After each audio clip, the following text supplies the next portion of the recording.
Bonjour à tous, c'est Jean-Luc Haut sur sa chaîne YouTube. Aujourd'hui, nous allons parler du drone Baba Yaga, qui est le nouveau cauchemar de l'armée russe. Voici à quoi ressemble ce drone Baba Yaga. Sur la photo, la première photo de cette vidéo. Les soldats ukrainiens surprennent aussi bien les experts que les Russes avec un drone tout droit sorti d'une histoire de sorcière. Réputée imprévisible et très dangereuse, la sorcière Baba Yaga est un mythe très répandu dans les pays slaves comme l'Ukraine et la Russie. Les parents l'utilisent d'ailleurs parfois pour recadrer les enfants et selon la légende, la créature mangerait même des hommes. L'Ukraine jouit désormais d'un drone de combat si puissant qu'il porte le nom de cette sorcière. L'appareil peut porter des charges pesant jusqu'à 17 kg, écrit le magazine économique américain Forbes. Avec des attaques nocturnes, il contribue à ce que l'armée ukrainienne puisse tenir ses positions à l'est du fleuve Dnipro, dans la région de Kherson. Là, les Ukrainiens ont avancé sur le fleuve et ont établi en novembre une tête de pont dans le village de Krinky. Une tête de pont est une position sur la rive ennemie d'un fleuve à partir de laquelle d'autres opérations doivent être menées. Toutefois, selon Forbes, les pilotes de drones ukrainiens ont été la force décisive de l'opération Krinky. Cette opération a surpris les soldats russes et les observateurs étrangers par sa résistance et a élargi l'offensive estivale ukrainienne. Les pilotes de drones, accompagnés d'analystes du renseignement et d'unités d'artillerie, se sont emparés de Krinky. Il s'agit d'un drone difficile à localiser. Baba Yaga joue un rôle particulier dans ce contexte. Au combat, les deux belligérants utilisent des drones jetables, bon marché, équipés d'explosifs. Mais leur utilisation est surtout limitée à la journée. En effet, la nuit, les appareils volants auraient besoin d'une caméra infrarouge, ce qui rendrait les coups par drone peu rentables. Le drone n'est pas un drone kamikaze, mais peut toujours repartir à l'attaque, écrit Forbes. Les Ukrainiens ont équipé de grands drones à 6 moteurs avec des caméras infrarouges comme ceux de type 400 ou Vampire. Selon un technicien ukrainien nommé Ivan, Baba Yaga est équipé d'un système électronique qui empêche les soldats russes de brouiller son signal radio. Cela permet aux drones d'atteindre des endroits que les occupants considèrent comme sûrs. Ils ne peuvent toutefois pas en dire plus pour des raisons de confidentialité. D'après le journal Die Welt, des drones de type Baba Yaga auraient ainsi détruit des véhicules et des camps russes dans des proportions encore jamais vues. Mais l'appareil aurait aussi ses faiblesses. En raison de son armement et de son équipement lourd, sa portée serait plutôt faible. Vous avez accès à une petite vidéo sur le lien que je vous indique dans les commentaires. Forbes relate un autre inconvénient. Ces caméras ne peuvent pas voir à travers les forêts denses de la région de Kherson. La sorcière doit donc souvent larguer sa cargaison mortelle à l'aveugle. De plus, le grand drone est relativement bruyant et les soldats russes l'entendent arriver, ce qui ne signifie pourtant pas qu'ils peuvent abattre la sorcière sans problème. Alors, quelle est plus d'informations techniques sur ce drone Baba Yaga? En fait, il s'agit d'un drone vampire rebaptisé. Donc c'est un drone d'attaque nocturne qui a été conçu en 2023 avec une motorisation de 6 hélices, une autonomie de 23 minutes et une vitesse maximale de 80 km/h avec un rayon d'action de 10 km. Le Vampire est donc un drone militaire ukrainien utilisé par ce pays pour se défendre contre la Russie qui l'a envahi en février 2022 et occupe une partie de son territoire depuis cette date. Le Vampire est développé par la société ukrainienne Skyfall. Ses concepteurs ont expliqué aux médias ukrainiens Focus, qui les a rencontrés en avril 2023, avoir commencé sa conception en juin 2022, quand la Russie avait acquis la supériorité aérienne totale au-dessus de l'Ukraine. Le Vampire est un drone de type multicoptère doté de 6 hélices, chacune au bout d'un bras. Le drone Vampire est rapide avec une vitesse maximale de 120 km/h ou seulement 80 km/h à vide et 40 km à pleine charge, soit 23 mètres par seconde selon d'autres sources. Son plafond opérationnel est de 400 mètres d'altitude, par contre il a une autonomie limitée, 23 minutes de vol, 37 minutes selon d'autres sources, et un rayon d'action de 10 km, mais il peut recevoir un signal à une distance maximale de 6 km de sa station de contrôle. Son principal atout, pour ne pas dire son arme secrète, est sa caméra thermique dont il est équipé.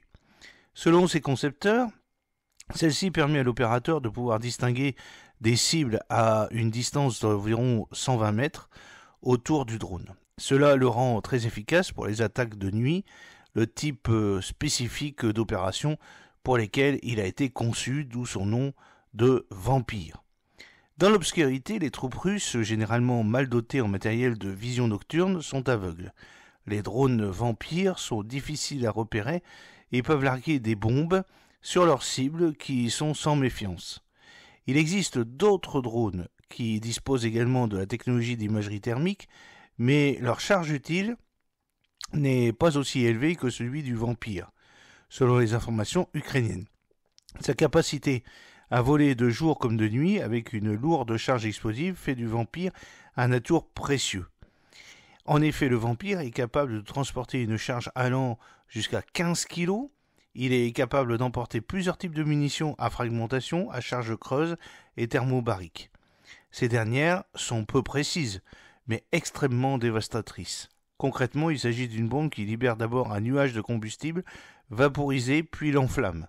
L'explosion ainsi créée provoque une onde de choc. Le vampire est principalement utilisé pour cibler les chars et d'autres véhicules blindés ennemis, ainsi que des dépôts de munitions, les entrepôts et les lignes de défense. Le vampire fait partie des rares drones avec le caisson capable de transporter une mine terrestre anti-char à effet de souffle TM62, largement utilisée dans la guerre russo-ukrainienne. Ces mines d'une dizaine de kilos sont semées par les deux camps pour ralentir la progression des troupes ennemies. Normalement, elles sont enfouies sous terre ou dispersées sur le sol, mais les Ukrainiens ont inventé un autre mode d'utilisation qui n'a sans doute jamais été envisagé par les concepteurs soviétiques. Ils larguent les mines depuis des drones, comme s'il s'agissait de bombes. En effet, les obus de mortier sont efficaces contre les véhicules blindés, mais ils ne parviennent pas à perforer les bunkers et les bâtiments en béton. Les mines TM62, en revanche, conviennent très bien pour détruire des cibles statiques. Matthew Moss, un historien militaire britannique, cofondateur du site internet The Armor Beach, explique qu'elles ont un effet de souffle considérable et elles sont donc utiles pour des missions de démolition. Et puis on en trouve partout, elles sont une source d'explosifs facilement accessible.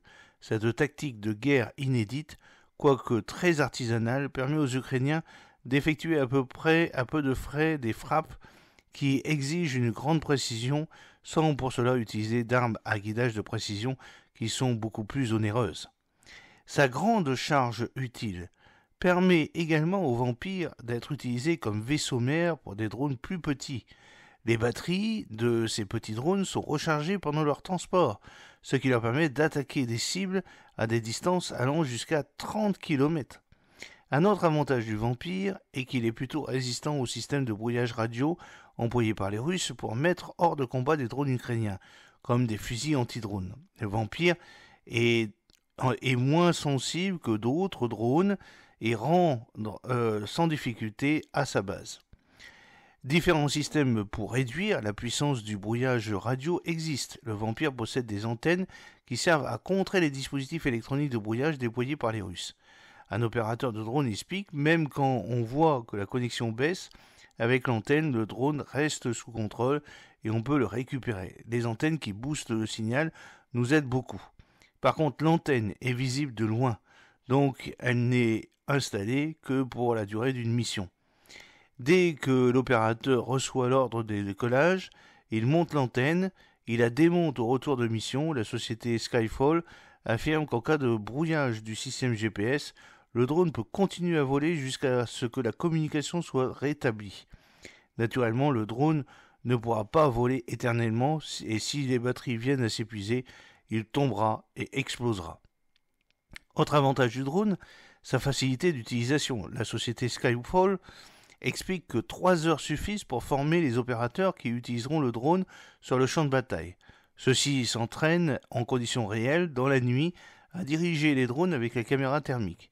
Les soldats doivent donc être capables d'attacher les munitions dans le noir. Pour s'entraîner, ils utilisent des bouteilles d'eau à la place des explosifs et tentent de viser une croix dessinée au sol dans un champ. Le seul réel inconvénient du drone est son prix de revient. Selon la société Skyfall, le Vampire coûte 10 000 $ pièce. Selon d'autres sources, ce serait plutôt 23 000 € l'unité, soit 3 fois plus que le coût d'un missile Tundra que les Ukrainiens veulent produire en masse dans les prochains mois et qui leur revient seulement à environ 3 000 € l'exemplaire. De plus, les Vampires sont assez lourds et nécessitent un camion pour les transporter. L'existence du drone a été révélée par Mikhailo Fedorov, le vice-premier ministre ukrainien chargé de l'innovation, du développement de l'éducation, des sciences et des technologies. Il assure aussi les responsabilités du ministre de la transformation numérique. En juin 2003, Fedorov avait déjà partagé des images d'un drone Vampire livrant de l'aide humanitaire aux habitants de la rive sud du fleuve Dniepr, occupé par la Russie.